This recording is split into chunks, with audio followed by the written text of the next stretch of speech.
final segment of On the Couch, and I have with me the famous Joy T. Barnum. Ladies and gentlemen, Joy Barnum. Oh my God. I am so excited, Joy. I'm excited too. And Joy and I, we've known each other ever since high school. Bermuda Institute. At Bermuda Institute. And, you know, I call you a rebel with a voice. Always that way, because right? when I look at your family dynamics, and you know, you have a beautiful family. Awesome, you know. Thank you. And you've always been sort of the outsider. You know, and so many young people are challenged with that. You know, they don't fit in with the crowd type of thing. Oh, make it fit for you. And that's what I love about you. We just, of course, met with April Branco, and she talked about, you know, following her passion, following her dreams, following her art, her talents. You did the same thing. Well, my mom used to let us go pick out our stuff. We grew up poor. That's just how it works. You had the best lunches. Your mom's a nutritionist? My mom's a nutritionist. Yeah. She's the government nutritionist. She sprouted her own beans, so we'd have sprouted beans and hummus, pita pockets. And I would trade Cheroy for her peanut butter and processed cheese sandwich on regular bread. Well, everyone envied Ruth for having the, you know, pizzas and, you know, you guys had the best lunch. Thank you. My sister bought me a wig for the show. I just wanted to tell you. I'm not wearing it, Ruthie. Just wanted to let you know. For the show? Yeah, man. I kind of looked like a famous icon of mine, and I was just like, it's a little too close. I'll maybe wear it another day, but I'm just, you said that we were on the couch, so I'm just like on the couch. No, honey, you're on the couch with me, and you know me, so you're chilling. I'm chilling. So, okay, so again, we talked to April Branco. She talked about, you know, what she did in order to get to where she is, and she's been very blessed. You've also been blessed. You've worked with, and I have to read this because it's just so much. You've toured with Heather Nova and had the exposure in 13 European cities. Yes, you've performed with Patti LaBelle and Seal. You've opened for Yolanda Adams. 4. When you say popular names like that, they're going to be like, I don't know who that girl is. I have performed for them. For them. I'm sorry. Not with them. Okay, I'm sorry. I performed on stage with Kathleen Battle, which was amazing. And she pointed to me and said, you.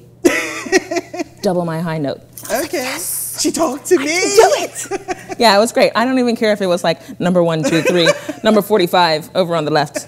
I didn't care. She pointed to me after warming up the whole entire choir, and another female singer who was like my favorite singer, Anika Sampson. She's amazing. She can sing like a bird. These are both Christian singers? Yeah, Anika Sampson was a Christian singer, and she pointed to the two of us after Kathleen Battle had warmed up the whole entire choir. And that's 250 voices, so you know your ear has to be like ridiculous and phenomenal, right?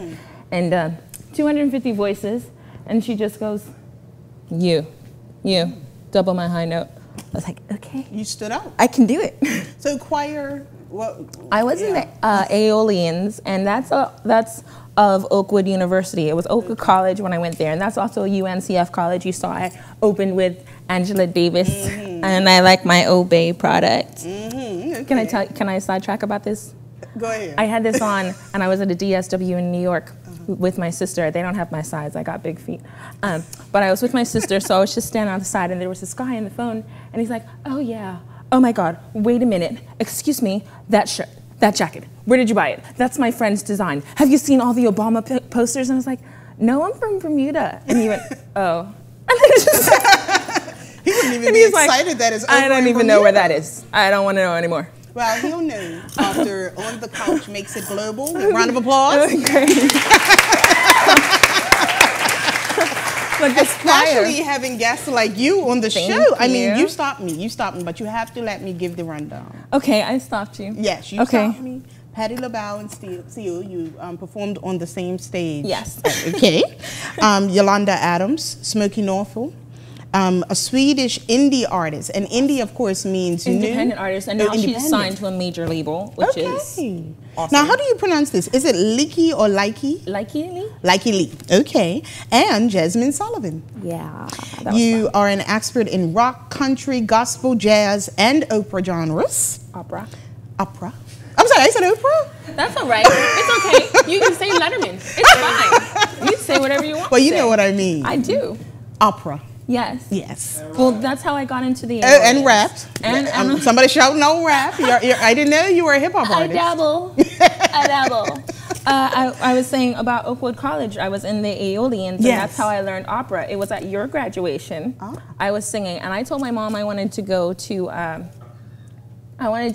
Florida and study fashion, and she was like, "That's cute." Like, no, you're not doing that. Not at all. Your father and I met at Oakwood, and that's where you're going to find your husband, and that's where you're going to school. I was like, she wanted to marry you for you. I'm like, really? Daddy lives in Korea. So I ended up at Oakwood College, and I was singing at your graduation, and the rep there heard me, and he said, "We want you at Oakwood College," kind of like how you said manifest it. "We want you at Oakwood College in our choir. Here's a scholarship." Okay. So I got a scholarship to this UNCF college, and that's how I got into opera, and I cried the whole entire first year. Well, I mean, I was going to say, you know, I did the college days, and we went to Oakwood, and I mean... Everyone's like, and I was like, yeah, that's not my experience. How did you find Oakwood? Like, how did you fit in with Oakwood? I found 5 individuals who were of like mind, not exactly of like, because I kind of am on a different planet.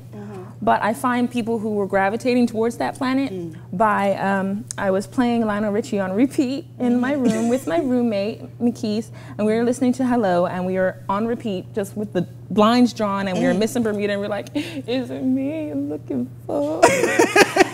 And then we heard Alanis Morissette playing, and we're like, UNCF College. Alanis Morissette is playing. There are some guitars on this piece. Yeah. And I opened up the blinds, and there were some girls sitting out on the front lawn having a picnic. Like, they're another planet too. So we ran downstairs. To be doing all of that at Oakwood. To be doing that at Oakwood. You don't do that. So we ran down the steps, introduced ourselves to each other, and we made fast friends. So I had that like close-knit group, and then I played hooky one night with one of my close friends, Jessie Wagner. And we went to see a duo at this place called Jamos, and they were playing like Bob Marley and rock and stuff, and they were like, you became a regular? They were like, well, regular. They said, do you want to join our band? We were like, we should be at Friday Night Worship. We're coming to you. And we're gonna sing with you, and then we're gonna go to Friday night. This interview is over. Your mom's never speaking to me again.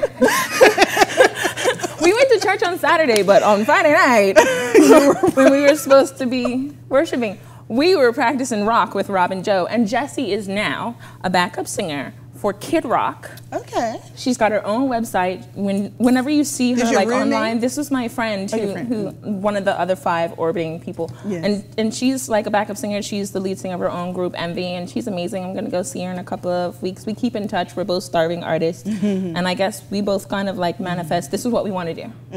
And it's funny that you say we're both starving artists.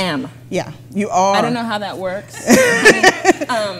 Give me some tips. But actually, to be honest and to be fair, I have found the most amazing sponsors on this island working at Rock Island Coffee Shop, which is kind of like, it's just like this mecca for creative minds. And I love Lisa Bett for hiring me because I'm late all the time.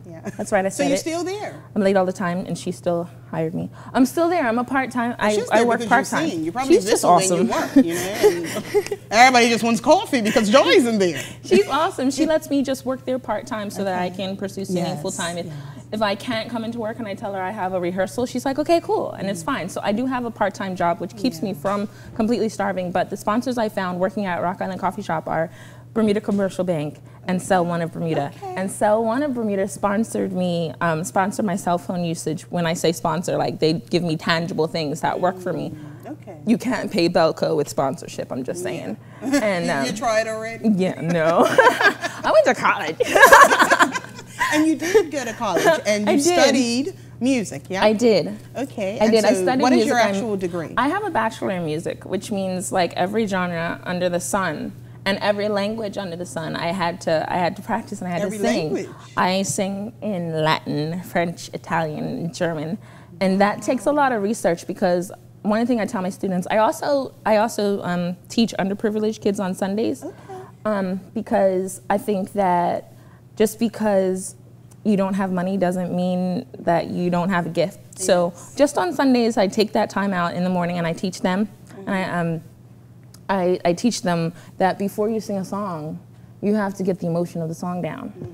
And I have to believe you, and if I don't believe you, just stop. Yeah. So with Latin and French and other languages, I had to sit and do word for word translation and go, French is backwards. That doesn't make any sense. And then go, oh, okay, so they put this after that, and then rearrange it into poetry. Yeah. Madame. Yes. Madame. Yes. Oui, madame. Friggin' Simmons.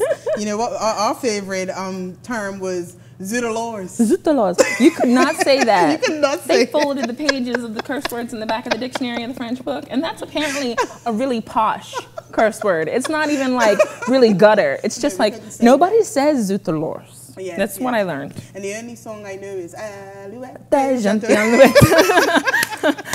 We're bad students, Chavon. No, Joy, it's a real pleasure to have you on the show. And I know you're going to perform for us. I am totally going to perform for you. I have like a whole pile of albums and stuff that I'm giving you. Yes, I'm so excited. And, this is the most recent one, and this one I'm happy about because it's available on iTunes, and it's Joy T. Barnum live at Café de la Danse in Paris, and it was the last night of the show. And so there's like, you know, talking, kind of like we are here, there's talking in the beginning of some tracks. And this one was my first and other places. Check these sexy outfits. Okay. And I worked with Teo Dill on this one when he was, before he got like really, really popular. We worked together, and I used to record in his closet. So I'm gonna do a song. I'm gonna do this, and it was like, shh, now nobody move. Move these close to the side, and then close the door. Now start. So I'm gonna do a song from here and other places, and it's called Celestial. I really like it because it does all of the genres that I've talked about. So it's the one song that does like the power pack punch in between. And of course that's 2005, so I've grown since then. But every part of this process is a part of me, so I have no problem singing older songs. This one, Negro Spiritual, I got a letter from the Honorable Paula Cox when that came out last year, just congratulating me on producing a Negro Spiritual album. And I say Negro's Spiritual because I'm the Negro, and this is the spiritual journey I've chosen to take. And the songs on and the here, songs on there, Lord, Standing in the Need of Prayer, Motherless Child, Beams of Heaven, Wade in the Water, Calvary, Steal Away, My Soul's Been Anchored, There Is a Fountain, Oh Glory. Yeah, I'm gonna give you a little piece of that right at the end. Okay. Because this was a journey that my mom was like, I really want you to write a Christian song. And so I just was like, well, this is my spiritual journey, and this is me. And she's still kind of disappointed that I didn't write a Christian song, but I am. It's your roots. I just am. Joy. You will eventually, not even to please. I don't. I just am. In your, I'm like, mommy, I don't take off me when I get on stage, and I don't take off me when I come back home. I just am. So if that was my upbringing, then you'll know that I conduct myself accordingly, no matter where I am. So is that the next album? Am. I am. I am. Joy. That's when I get a record deal. Hey, I am. Okay. Not struggling. That's what that's gonna be. I'm gonna have bling. I am.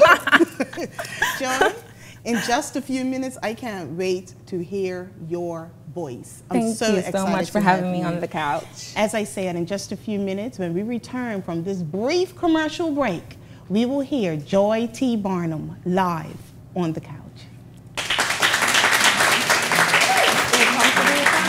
Yeah, you can do whatever you want, girl. I'm saying.